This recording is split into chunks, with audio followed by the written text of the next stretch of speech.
Nilagang saging. Titingnan ko kung pwede pang lupakin. Tikman mo. Ay, inay, pwede pa. Pwede pa. Lupakin natin.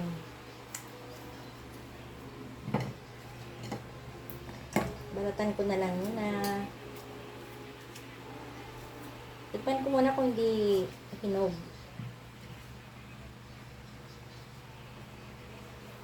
Pwede pa. Guys, dahil meron ako 10 pirasong pagkaliliit na saging, binigay ng ate ko. Ito ay susubukan kong lupakin. Dahil namimiss na namin ang pagkain nilupak sa probinsya. Kaya ito, medyo may hinog din ito ng konti, pero pwede pa siyang lupakin. At ito ay lulupakin ko ngayon. Para aming merienda ni nanay.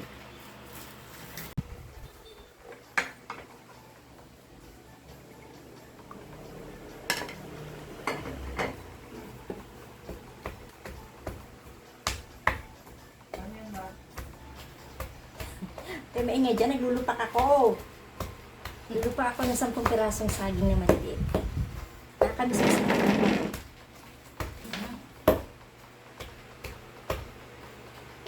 Kahit sa probinsya, hindi naman ako naglulupak. Dito lang ako naglupak. Silang tagalupak eh. Si tatay. Yan.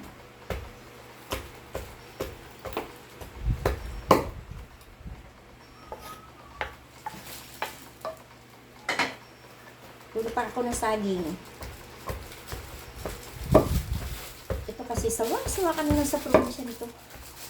Almusal, isang tanghalian, isang hapunan pa. Iba may naiingit oh. Wala mo. Minsan, pag wala kami asukal, asin lang at hinog. Sarap man. Pag may ulam na gulay.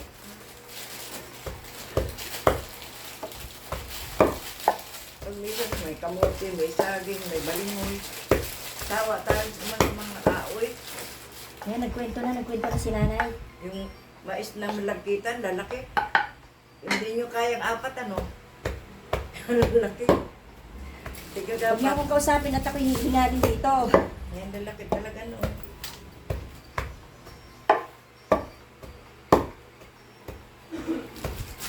Sarap pala magdipak. So, Hindi ko na ito bibigay kay Ate Miriam. Iuwi ko na lang ito doon sa yung sa gusto. amin. Eh, Hiram lang. Papairam ko lang ito kay Ate Miriam. Meron naman akong maliit ito yung upuan ko. Ganito rin kaso napakaliit. Ano natin. Kasi ang hirap i-transfer nito. Tapos na, lagyan natin ng gatas. Pampasarap.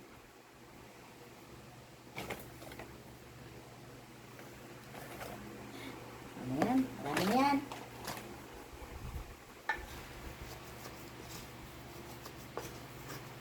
Kasi baka magtalbugan eh, baka ano.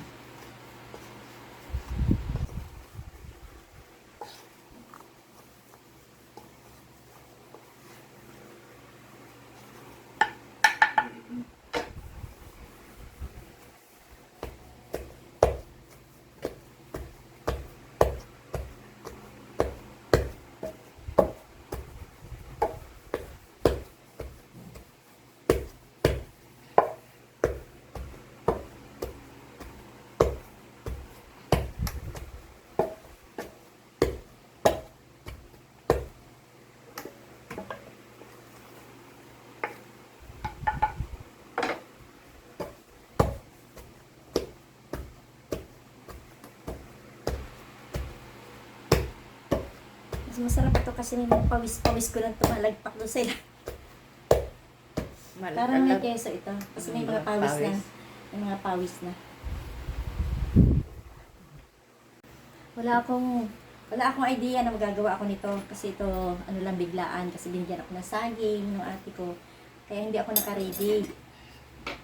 Dapat nakabili ako ng ilalahok ko. Kaya ngayon, konting... tuwing umaga man din naman, nagdadala yun na saging. Video lang muna ako, Nay. Asukal lang muna. May pera palang ganito. Parang bulaklak. Tinago ko lang pala. Kaya na sa akin. Tapos, ito lang yung sasapo niya. Lalagyan ko na lang ng gatas. Konting gatas. At wala rin akong star margarine. Ayan. Lagyan ko siya ng yung palaman namin sa tinapay. Ano ba to? Cheese whiz. Sarap yan. Para lang makaraos yung aming merienda.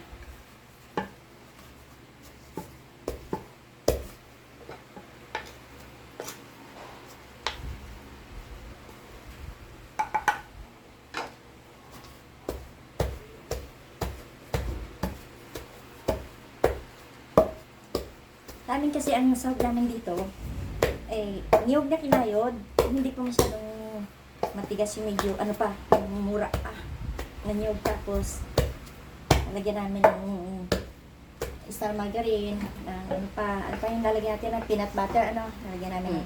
Kung walang peanut butter, nagdudurog kami ng mani.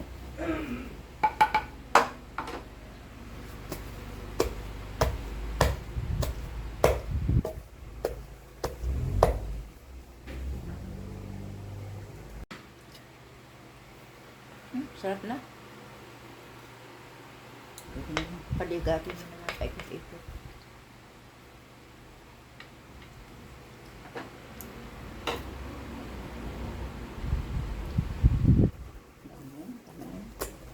Ubus yung ating palaman. Palaman na yan sa tinapay. Bakit ang gusto ng ating palaman? Ay, wala ko lang. Mali ko dyan, ini na kain eh. Hindi ko paghanapan at hindi ko naman nakakuha yan. Hindi ko naman nakamay sa kapitbahayan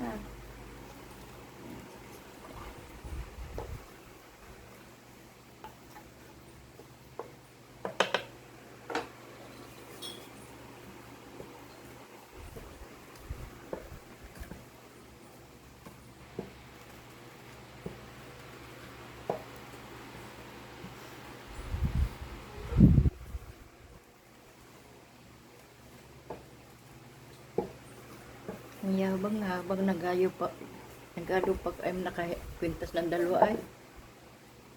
Tatlo pa sana yan. Kaya muna ina. Ano pala to? Konti lang lalagay ko kasi mawala kami ng palaman sa tinapay. Konti lang matitira. Bilhin ko ng mga anak mo.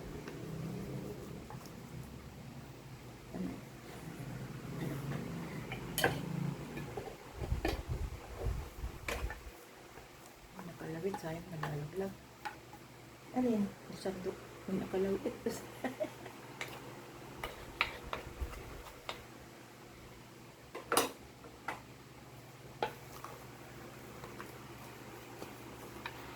Kakapraso. Ilan ba ka lang saging yan? 10 piraso yung ganyan kahaba. Ay, mahal asagin naman. May kisampu yun eh. Ay, 10 piso na no.